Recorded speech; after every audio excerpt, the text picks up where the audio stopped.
Hey, what's going on, guys? Today's video, we're gonna skip forward for the introduction, and then we're gonna rewind it back showing you how to remove this. How to swap out your batteries that are old, or if you have the problem like my buddy has, where he bought this, it was pre-owned, and after fully charging it, it would accept a charge, everything was good, but it literally would start going like 5 miles an hour. So the same thing happened with my brother and his wife's Pocket Mod Vespas by Razor as well. You can see that video on my channel as well. But what's happening here is it just needs new batteries. These lead acid batteries, they go bad. We have a couple freshies right here in the description box below. I'm gonna have the batteries linked. They are 12 volt, 7 amp hour batteries per battery. Now you can modify it if you want, and you can jump that up to a 12 volt 9 amp, which gives you a little bit more runtime if you don't want to go completely stock. So how to remove the plastic right on the top here, you're gonna have 3 Allen wrench screws here. You do have to remove the top little portion here, the little cap, which is located right here. Once you remove that, you're gonna see an Allen wrench screw. Go ahead and remove that. And then coming back here to the back, you're gonna have 2 more here and here. And then once that is removed, all 3 of those, you're literally just gonna kind of tug up just a little bit and slip straight off. Now, how to remove the case is pretty simple, guys. You have a screw up here, and these are all Phillips, and it is located right there, right behind the controller. And then you have another one right here as well. And then, I won't show the other side, it's just easier on this side. You have one right here, again, get to it, the Phillips head on that side. And then you have one down here, right at the front of the box, and then go towards the back of the box, and there's one right there as well. Those are long screws. Just make sure you don't lose these little nuts that they're attached to. They might fall out or stay in. But again, 1, 2, 3, 4, 5, and 6. This one does not have an end nut on there, but this one does. And then you do want to be careful as you get inside here. It looks like he's actually already disconnected the charging plug there. That one is connected down below. Now let's take a look at the bottom of the case there. Again, you have to remove the charging cable one right here. Now it's up to you if you want to remove these or not. If yours slip off easily, then go ahead and bring them off of those prongs there. Just know what direction and which ones go to which. As you can see, the black is all the way over there on the right. Looks like there's a little bit of corrosion in there. I'm not sure if that's on the inside or outside or not, so you want to make sure that your on and off button is working properly as well. Again, there's the charging plug that disconnected from this one is here. So if that is going to be okay, then you can actually just prop it up on top of your bike up there. Just making sure that the cables aren't going to fall, and you don't want any damage to that because you don't want any problems with your controller. So now we have access to the battery packs right here. There are 2 of them once again. We're going to have to Allen this one off here, and there's another Allen one right here as well. Let's go ahead and take that bracket off. Now with the bracket out right here, you do have one big clip that will probably be zip tied into right over here. I disconnected that one, and then I just pushed it through the zip tie right here. And what that's doing is that's freeing up the battery completely there. So now we can take out both batteries without having it tug on any connection right there. Just like this right here. Now my buddy went with the exact OEM replacement, 12 volt 7 amp, but I modded out my brother and his wife's ones with 12 volt 9 amp. Again, that gives you 2 amps more per battery for a little bit longer runtime. I'll leave that up to you. They're gonna be a little bit more pricier, but I'll leave both options in the description box below. Now here is the important part here. You want it diagrammed the exact same here.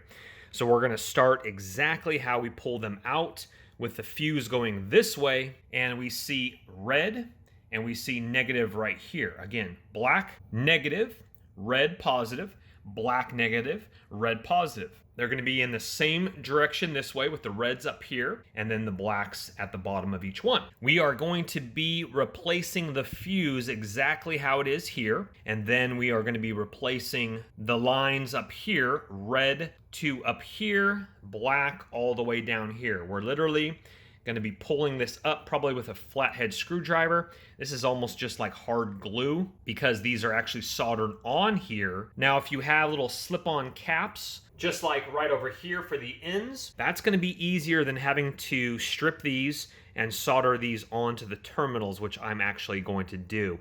If you have crimpers and you know what you're doing, it's a lot simpler than cutting these wires, stripping these wires, and then soldering on there. It's not very hard for me. I know how to solder. You will have to obviously buy a solder iron, a wet sponge, and we're going to go ahead and electrical tape it, or you can do something like this, like hot glue over the top of it. I'm not exactly sure if that's hot glue, it just looks like it. I will link a soldering iron in the description box below as well. So let's go ahead and peel this up, and then we'll be right back with you. So this is what I would personally do. As you can see, it's soldered on here. I removed the hard glue there, and then this whole entire heat shrink wrap right here just scooted backwards. I would actually clip it with your wire cutters, clip it right behind right here if you're going that route, or just heat up this solder point and then pull that solder backwards, because it's already exposed, already has solder on it, so you don't need to strip any wire. So I'm gonna go ahead and heat this up and then push that back. All right, with 2 batteries, it's really simple, but once you start graduating to the MX500 and 650, you have 3 battery packs, which makes it a little bit more complicated. But again, this is pretty easy here. So what I did here is I just diagrammed it like that. I know that this one is going to go to this one. I know that the black one right here is going to go to the first one, and I know the fuse is literally going to go right down the middle, just like this. So with these new batteries, you want to go ahead and remove these little plastic caps here. Now again, it's up to you if you want to crimp on the wires and slide something on with a little tack solder on there, but we're going to go ahead and just do what these folks did here. I was able to save some of the glue, slide back the heat shrink right there, and so we'll go ahead and slide that back over the top, maybe put a little electrical tape on there. We're going to get to that in just a second here. A little tricky trying to film and solder at the same time, but I have my iron right here. I have rosin core, lead-free solder as well, which is fantastic.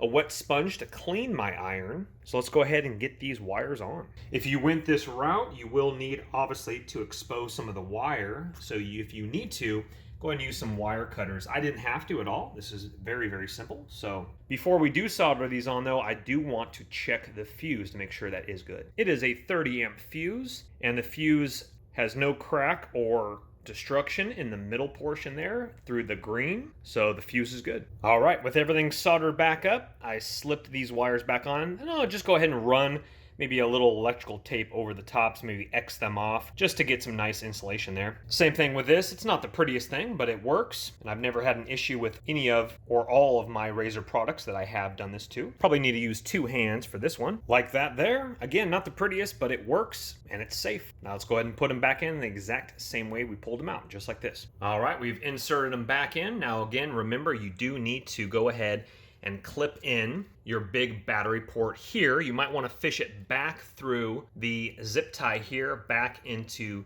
the cable right there, and it just clicks back into place. Remember that the bracket does go underneath the wires here, so we're going to go ahead and insert that now. So that's how you replace the batteries, guys. Thank you so much for watching, and again, look in the description box below for those links for the batteries. You guys take care, and again, check out the channel because I have a lot of other videos of obviously the hoverboard there. I got the Razor MX350 customized 30 miles an hour. I got the MX500. We're working on a classic secret video for that one, so check out the channel, guys. Thumbs it up and subscribe on your way out. I appreciate you. See you on the next video. Take care. Don't let the party stop, guys. Hit one of these videos, continue to watch, and we'll see you soon.